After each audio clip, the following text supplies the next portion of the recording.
Hey everybody, it is Quicken and welcome back to my channel. I know I'm wearing this like ridiculous oversized hoodie. It actually is really chilly in my house and I'm nervous about turning the heat on already. Oh my god, the cats are washing each other. Did they stop?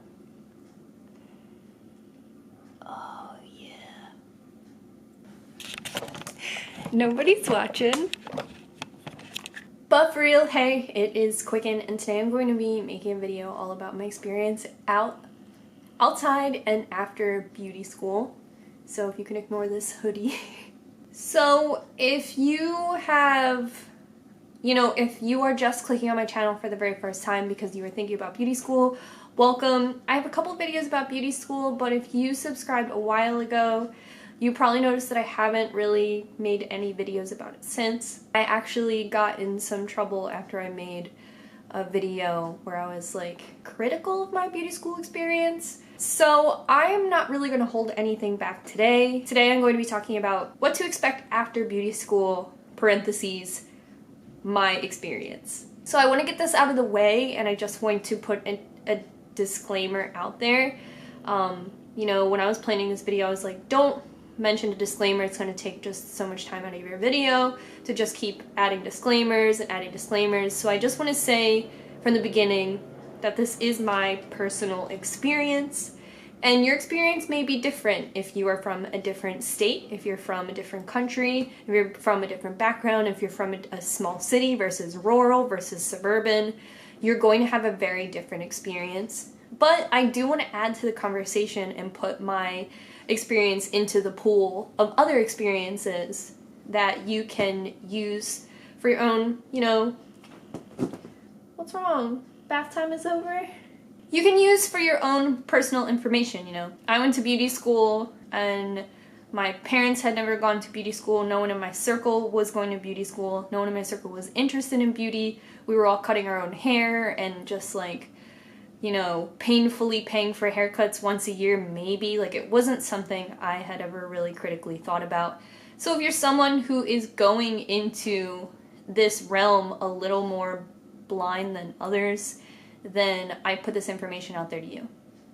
If I say something throughout the duration of this video where you look inside yourself and you're like, I did not have this experience, definitely, sound off in the comments. I am not going to use any language that tries to say that my experience is right or my experience is common, but I am going to be talking about the experience of someone who went to beauty school in a city and then plans on working in a city. And it's a pretty popular city. It's Philadelphia. Like I said, if you live somewhere rural, or if you're older, if you're younger, anything would have changed your experience. So I don't want to keep repeating myself and being like, in my experience. It might just be a habit though, because I want everyone to feel included. So sit down and hear the experience of someone who is not you. So I went to beauty school and I graduated in 2016. After I graduated beauty school, I looked for employment as an assistant. An assistant and apprentice can sometimes be interchangeable, but something that I didn't know until I graduated was that what I learned in my beauty school was not going to give me the tools to work in a salon environment I wanted to work in. There are salons that will hire you outside of beauty school, but for me, I did not feel confident in what I had learned. When I was behind the chair in beauty school, I was probably cutting or coloring or at least touching at least 5 people a night on average, and I went to school 4 days a week, 5 days a week. So at the time I was in beauty school, I felt very, very confident. I was like, I can cut bobs, I can cut long layers, I can cut round layers, I can do root touch-ups, I can formulate. But you get used to all of that being in a buffer with a lot of support. Even if you made no friends in beauty school and all your teachers sucked, there is support there, and some of that support is even just the leniency of being a student. Clients come into a beauty school and sign a contract that says that they fully know that they are being serviced by students. So even if it isn't apparent, there's still a buffer there. But I felt like if somebody sat in my chair and they were like, I want a graduated bob, I want, you know, dimensional brunette highlights and blah blah blah, I would just explode. So when I graduated beauty school, I had looked at only one salon, and it was a salon that I went and received a service at while I was in beauty school. I was really surprised that my service was like over $130. I was really surprised by that. In beauty school, our haircuts cost $11, and I was like, that's all I knew. So after that, I applied to that salon, and I was given a like part-time position. And my responsibilities in that salon were to shampoo clients, you know, help clients out if they needed something to drink, like offer them coffee or tea or water, offer to hang up their coat. And your job as an assistant is also to help the stylist any way you can. And if you work in an environment like I did, I worked in a salon that I want to say had over 10 stylists. It was a 3-story salon in a very busy part of the city, which means it had a lot of walk-in traffic, a lot of brand new clients all the time, and a lot of established clients who had been going there for over 20 years. This is a unique experience to me. If you live somewhere suburban or rural, there might not be something similar where over 10 stylists work in a salon at the same time. And it's a very busy salon with back-to-back clients. So more than one assistant would work there, and on our busiest day, 4 assistants would work.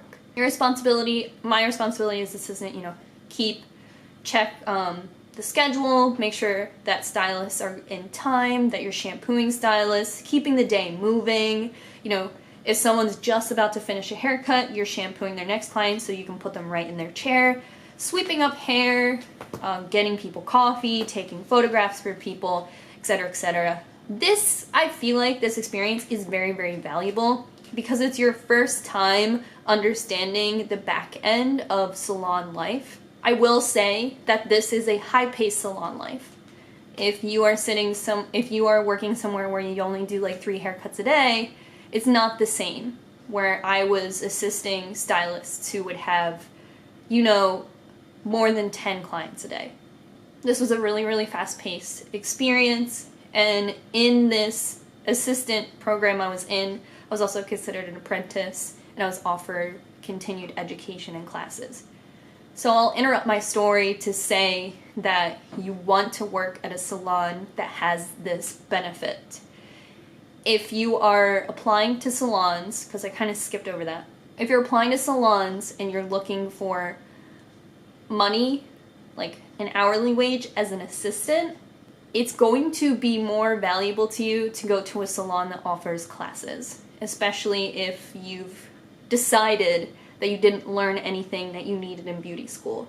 I confidently say that the things I learned in beauty school, the skills I learned, were all the information I needed to take a test in order to pass my state boards, which includes skin, nails. Like when I went to beauty school, I learned how to do nails and pedicures, and I learned about skin, I learned about massage. So there's a really wide focus. And then they tell you that after beauty school, you take that wide focus and you find something, you narrow it down to what you want to do. So I understand the broad focus, and I understand how beauty schools make tons of money.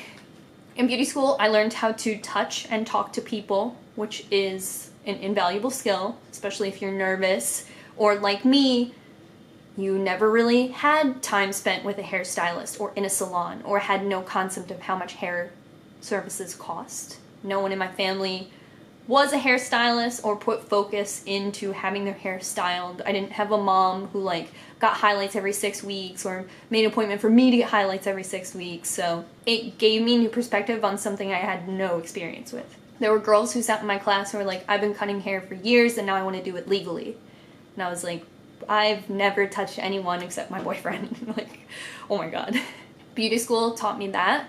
Beauty school gave me an idea of what I was getting into, which gave me a huge opportunity to drop out. So a lot of people drop out. I opened this up to questions on my Twitter, and right away people, like 2 or 3 people are like, I dropped out, or I graduated and then didn't do hair. So beauty school is that buffer so you don't end up in a salon. I don't want to say waste everybody's time, that sounds awful, but if you were an assistant at a really good salon for a year and then you were like, I didn't want to do this, you waste your own time as well. We're only young and able to beat up our bodies for so long. In beauty school, you learn to work with other hairstylists at the same time. So when I worked in a salon that had over 10 people, you learn to work with a bunch of different personalities who are all curating hair. And that's invaluable, I feel like, as well. Everything else, I don't know. I really didn't learn how to formulate in school, and I learned a Aveda product line, so it didn't help me when I went to a Wella salon. So I learned application of like root, kind of, but not the fastest way to do it. In a salon, you learn a different way that's much faster. So the beauty school way was not practical. I wouldn't say I really learned how to do highlights because Aveda has a really specific way how they fold foils that is not fast or wasn't meaningful to me when I moved on to other things. It brings me to say that if you can get your beauty school education very cheap, it might be something that interests you. I know when I was worried about applying to salons, I thought, well, if I went to Empire and the girl sitting next to me went to Aveda, they would hire her. And after being in salon life for the last 3 years, it's about your availability, it's about your drive, it's about your interest, it's about your extracurriculars. So if you want to go to Empire and you think you can make it, go. If you want to go to your local beauty school that has no name, go. If you can go to a job interview and be like, this is my hair Instagram, here's a bunch of the doll heads I do all the time, I do hair all the time, I go to all these extra hair things, I watch Guy Tang on YouTube, if you can go and show that you're interested, I swear it matters so much more than what beauty school you went to, and if you can save $10,000, then do it. I went to Aveda because I wanted to go to a name brand school, and I wanted to go to an ethical, not tested on animals product line school. And, when I'm paying back my student loans, that's something I have to think about. And maybe it's something you could think about. The best advice I could give anyone, if you're young, if you're 16 and watching this, is to go to beauty school during school. Growing up, my two friends went to beauty school, tech school, and both of them aren't in beauty now, but they learned really early on that that's something they didn't want to do. If you know you want to do it, then it gives you a head start. So if you can do beauty school when you're even 18, it's better than going back when you're 24. Picking a salon to work at as an apprentice, you want to find a salon that has continuing education.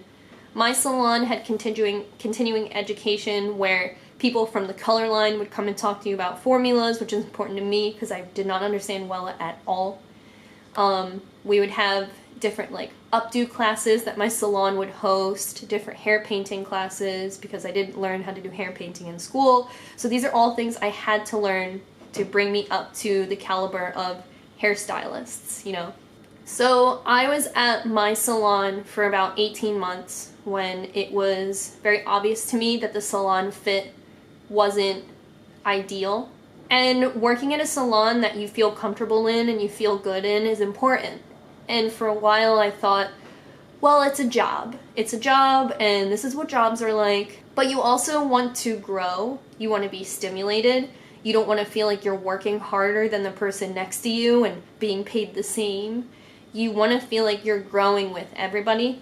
So if you are working at a salon that the clients aren't getting the hair you want to do, if you're working at a salon where it's mostly, older people and you want to do younger people hair, you can try to attract those clients to yourself, or you can go to a salon that attracts those clients. I had a comment on my Twitter that said that someone had applied to a salon and the owner had said that, their tattoos may be a problem at the salon.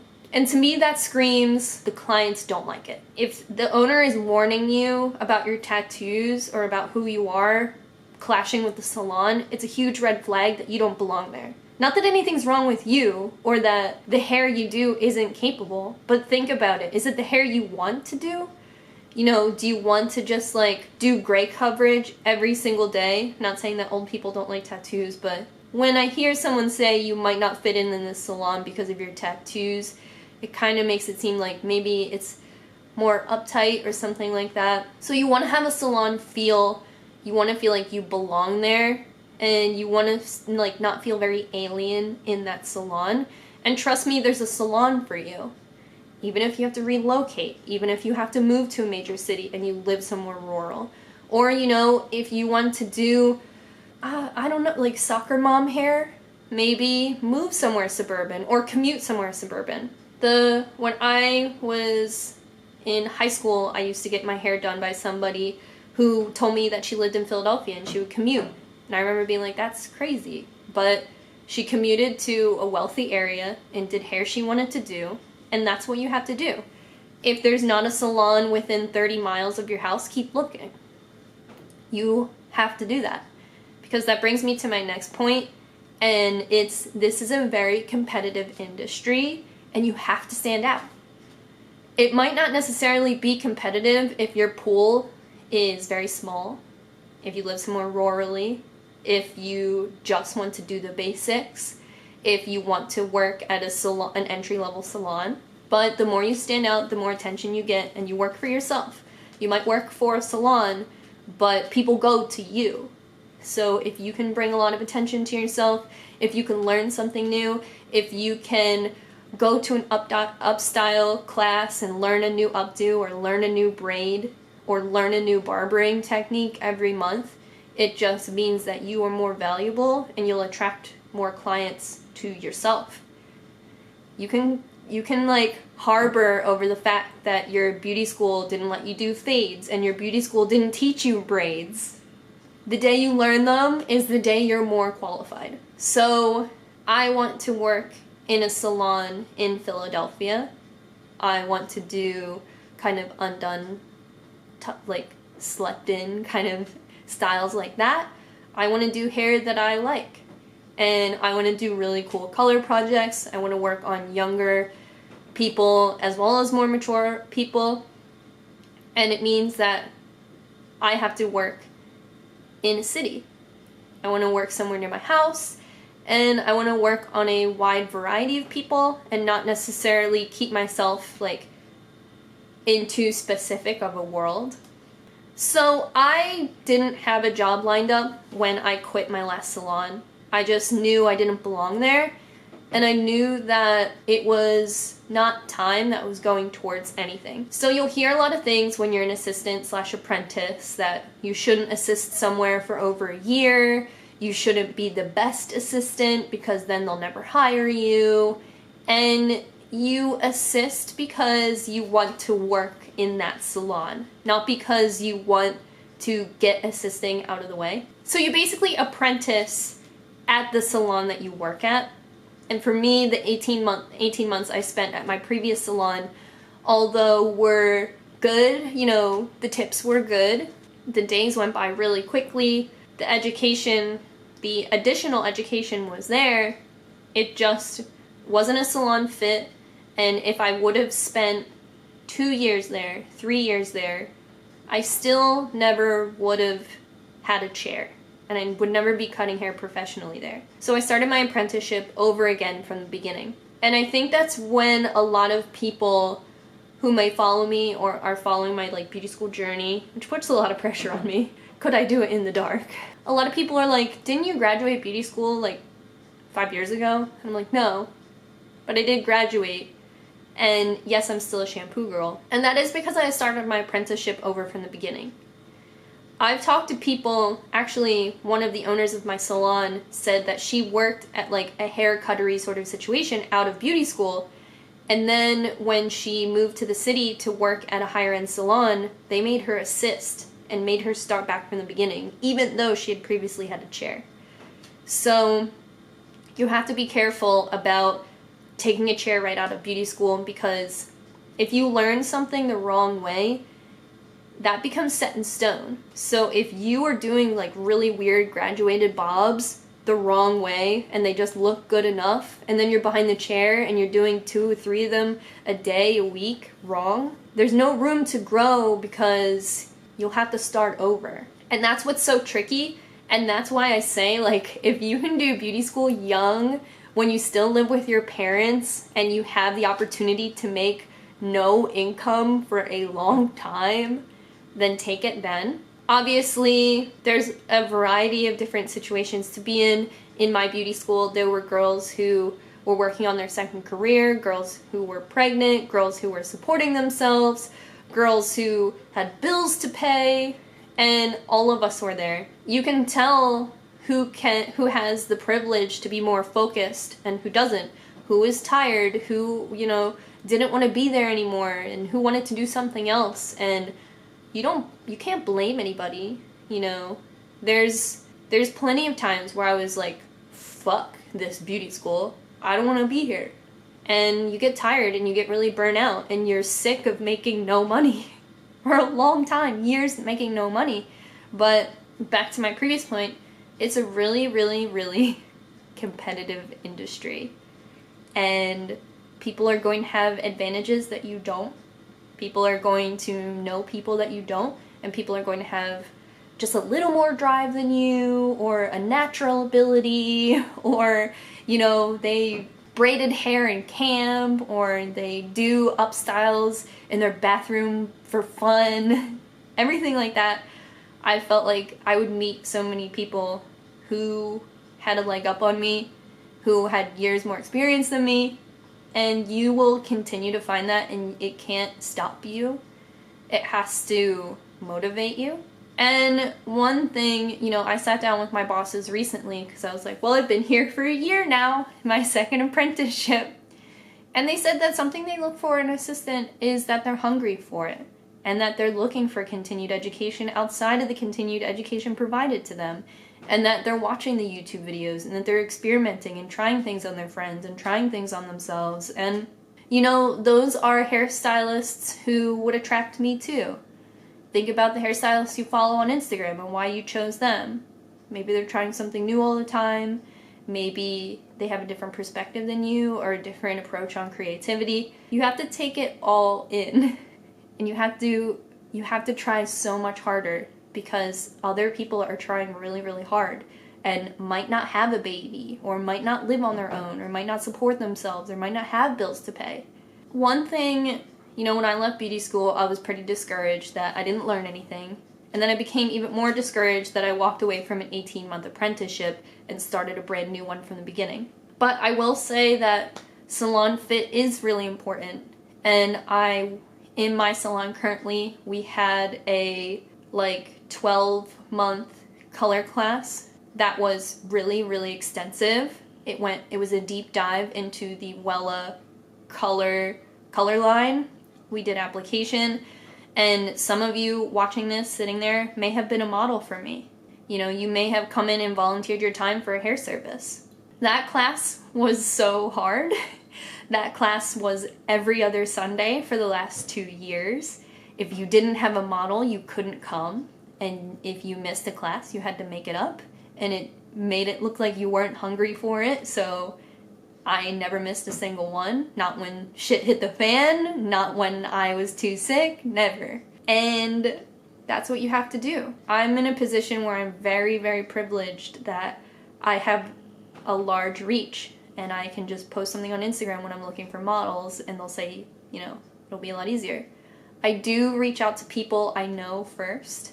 So if you tried to be one of my models for a graduation project, I did try to hand select those people. And other times as well, if I have a friend in my life, or I have someone visiting, or someone I know who I gently approach about maybe they need their hair done. But that was 12 months. And I learned so much more than I ever knew about hair painting and balayage and formulation and dimensional reds and dimensional brunettes and, color placement and accent placement, just more than you could ever think.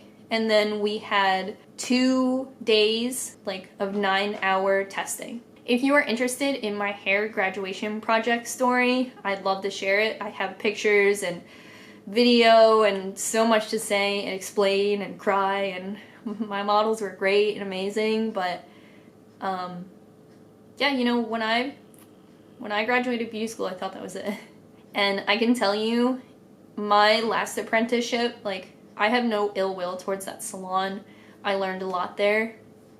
I I feel like what I learned was a little misguided because it was a very competitive atmosphere, so I never wanted to ask any questions. I always wanted to be right, and I never wanted to be wrong or look stupid or look scared or look intimidated or cry. And because of that atmosphere, that like boot camp style atmosphere, I did a lot of things wrong for a long time so I wouldn't have to ask for help. And I look back on the color projects I did then, and although they look really good in a photograph, they're not right. They're not something I would feel comfortable charging $300 for. Doing something wrong that photographs well doesn't sit well with me. It's insincere. It's not something that I find ethical, and I feel more comfortable saying I haven't perfected that than trying to do it and it being wrong. You know, I have a lot of late night conversations with myself about leaving an 18th month apprenticeship, but now I work somewhere where I can ask questions and I don't feel stupid. And my biggest enemy has always been myself. You know, I do feel stupid that I'm still a shampoo girl. Like, I feel old and I feel tired, and I'm worried about, you know, how being an assistant has taken a toll on my body, but I still have it a little more in me. Sometimes I feel like, and this is obviously hyper personal to me, like maybe just 2 of you have this experience. Morgan, are you watching? But, you know, I still feel like I need to tell people that I'm serious about hair and that I'm not giving up, and that YouTube has been a wild ride and a privilege and something I couldn't be more grateful for, because it has allowed me flexibility in my schedule so I can test for 2 fucking days for hair color and go to the cutting classes and go to the color classes, and it's a ton of classes. It's a ton of time that you don't get paid for because the knowledge is valuable. Like, we have cutting classes every 2 weeks as well. They're hours long, and if I had a baby or something, like, I couldn't do it. If I had one more cat, could I do it? I don't know. Obviously I would make it work, but there's so many challenges, and it's really, really hard. And a lot of people don't make it. A lot of people from my graduating class don't do hair. They are bartenders, or they stayed with their job, or they gave it a try and then stopped. They assisted for a little while and decided not to do it. They went back to college. At my previous salon, I worked side by side with so many shampoo girls who fucking quit. It's scary. People might try to bring you down and convince you that it's a fucked up industry, or it's a fucked up world, or that it's not where you belong, or that your personality is different from the next person. Social media in the last 5 years has become so intertwined with hair that I struggle with that as well, because it's tedious to create content for so many different platforms. But it is something that is satisfying to me and obviously gives me a head up amongst other people. So to squander that would be fucked up, so I don't do that. But I do have a hair Instagram. I did start doing that to create separation and to let people know that I am an apprentice, so my hair color might not be perfect. Presenting that to the world is definitely hard. Everyone who was already a hairstylist when Instagram had its big boom, they were like, oh, well, I'm putting out 9s and 10s. And me, I was like, I did my first blow dry. Do you want to see a picture of it? But if anything, if you take anything from this video other than go to a beauty school that costs $1, definitely start a hair Instagram. Maybe don't share it with anybody. Maybe just share it with your mom and your sister or your beauty school friends, and put content on it and use hashtags. Use 7 hashtags, please. I don't do that, but you definitely need it. And as somebody who is on social media, your posts will challenge you and they'll inspire you as well. So even if you're just working on your Deborah head, maybe it'll encourage you to, you know, learn a fishtail braid. And then you'll be like, well, why doesn't this fishtail braid look good? Oh, because it's on a single process brunette. Maybe then you'll give her highlights and make the braid look cooler. And then you'll keep going and you'll keep getting challenged. And you'll go to an interview one day and you'll be like, yeah, I went to Empire Beauty School, but every day for the last 5 weeks, I've worked on this Deborah head and now she looks really cool and I'm proud of her. People be like, oh, sick.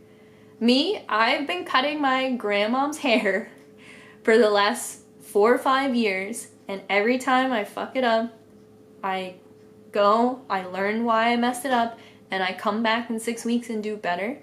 And I was really proud to have my grandmom as my model for my graduation project because I really loved like tying it all together and just like putting that fucking cherry on top and being like, boom, a trophy. So you'll find victories and you'll find a ton of pitfalls.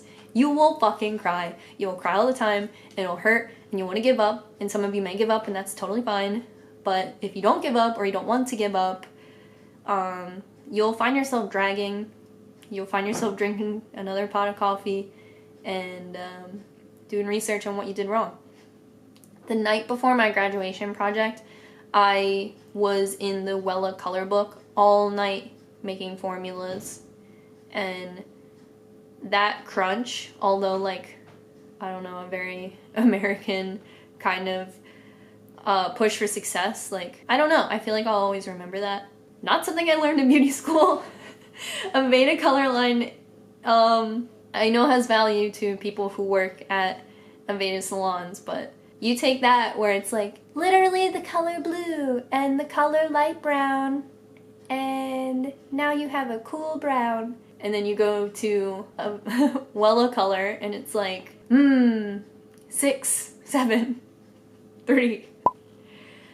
You go to beauty school and your teachers, if you go to a high-end beauty school, your teachers are paid to keep you in the program and to encourage you to stay in the program.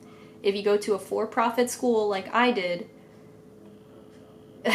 like, you will cut a ton of people's hair because the school makes money when there are clients. And you may get a similar experience to me, where you were squirrely and hesitant and then you did a ton of hair and it made you feel confident, but it didn't give you the tools to work behind a chair. So you graduated school and then you had to apprentice in a salon to learn the rest. I was cutting people's hair with no real direction and no discipline either. And now I look back on the people who sat in my chair and I feel really bad for them. I'm like, yo, those bangs, those layers, are you alright? But that's good, it means that I'm growing. But if you live in a city like mine, then you can look up all the classes in your area.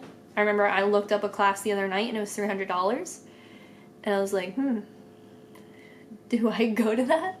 There's like another like cool alternative salon that offers continued education to the public outside of just the staff, and they have like a hair cutting boot camp that's I think $800. All that shit's pretty expensive. But one thing that people didn't have 20 years ago is extensive tutorials on YouTube. So you could buy a brand new mannequin head and find a really great stylist who's giving away all their secrets for free on YouTube and just try them out. Maybe find out what their credentials are, if they are, you know, upfront about their credentials, if they have an online portfolio that you vibe with. You don't want to get advice from an amateur. You don't want to get advice from somebody who is self-taught without experience to back up how they're self-taught. Like, for me, I can say that I learned different color processes after beauty school, but I was still granted that education by someone who's considered a master. So, you know what to do.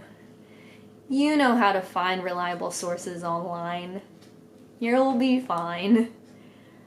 But this is everything I have to say about my experience after beauty school. I know some of this was like a story, some of it was like advice, but at the end of the day, it's all shit that I wish I knew. You can watch my beauty school video about what I wish I knew in beauty school, and everything I cover is a little different. It is a lot more aligned with somebody who is just going into beauty school, whereas this video is more aligned to somebody who is in beauty school or has graduated and feels a little lost about the process. My beauty school did not help me find employment. I did that by literally going to a salon and getting my hair done at the salon and then liking my service. To this day, the stylist who provided that service to me has been my mentor. She has been someone who has pulled me out of the dark. She has taught me so much. She has cut my hair for years. She's cut your hair. I see you guys in her chair. It is Josie. Josie, I could start crying. Josie opened up her own salon and just did everything she could, and I just feel like she's super hardworking, super talented, and she's always looking to keep it fresh. You know, she doesn't let shit go stale. She doesn't let things go stagnant. She's constantly inspired. She's working really hard on her Instagram and our salon's Instagram, and like, I'm so glad it's her. You know, to be inspired by somebody who still gives a shit is so big. So, and to find a mentor, like, I definitely recommend. But I love you guys so much. Definitely feel free to leave any questions or comments or experience in the comment section. You can follow my hair Instagram if you want to. It's Quiet Cool Hair. I believe I'm going to post my graduation projects on my main account though. I'm pretty proud of them. My hair content doesn't get a ton of engagement on my like public Instagram, but I don't know, what does it, like, it sucks that like we all have to like, I don't know, trick the algorithm in order to make people like our content. Like, I'm not okay with that. So like, I'm gonna post it there anyway if no one likes it. Anyway, if you want to hear more about my graduation project and everything that went into that, let me know. Like I said, I don't really know how many people are interested in this, but it is something that takes up 50% of my life. Like, I'm just not 100% public with it. I don't know how important it is to people, but then the people who do follow me on social because of beauty, like, I always see you guys, I always recognize you guys, and I feel like you're a part of my community and you have my friendship, so it does matter a lot. And the relationships you build in this world feel like family. Like, I know that's fucking corny, and I know how it sounds, and I've heard people say it and not mean it, but it's totally true. Like, the times I've ran to Kay's house and banged on her door for her to let me in, like, I don't know. Hasn't happened a lot, but my P.O. box is near her house, so it kind of does. Anyway, I love you guys so much. Until next time, definitely leave your feedback down below. I'd love to reply, and this is what I'm into. So, thank you guys. Thanks for the support through all the years, and you can subscribe, and I will link other relevant beauty videos in the comments down below if it's your first time here. And until next time, bye. I forgot to mention, get your hair done. Get your hair done all of the time. A part of my apprenticeship for the past 2 salons has been all my hair services are free. You know, if you work full-time as an assistant, when do you find the time? I definitely understand that. But get your hair done. Get your hair highlighted to see what it looks like. I never understood why people got foil highlights until I got them, and then I really liked them, and I liked seeing how the effect of just like 6 foil packets looked in my hair, and then 8, and then painted highlights, and then toners and dimension and fashion colors and bangs and layers and mullets. You have to get your hair done. It isn't until you wear it that you understand it. So get your hair done. If you have a shaved head, grow it out. If you have a ton of hair, cut it short. You have to get your hair done so many different ways. And I know I've had just like blue hair, but believe me, a lot goes into it, and you have to try every product. And I love you, bye.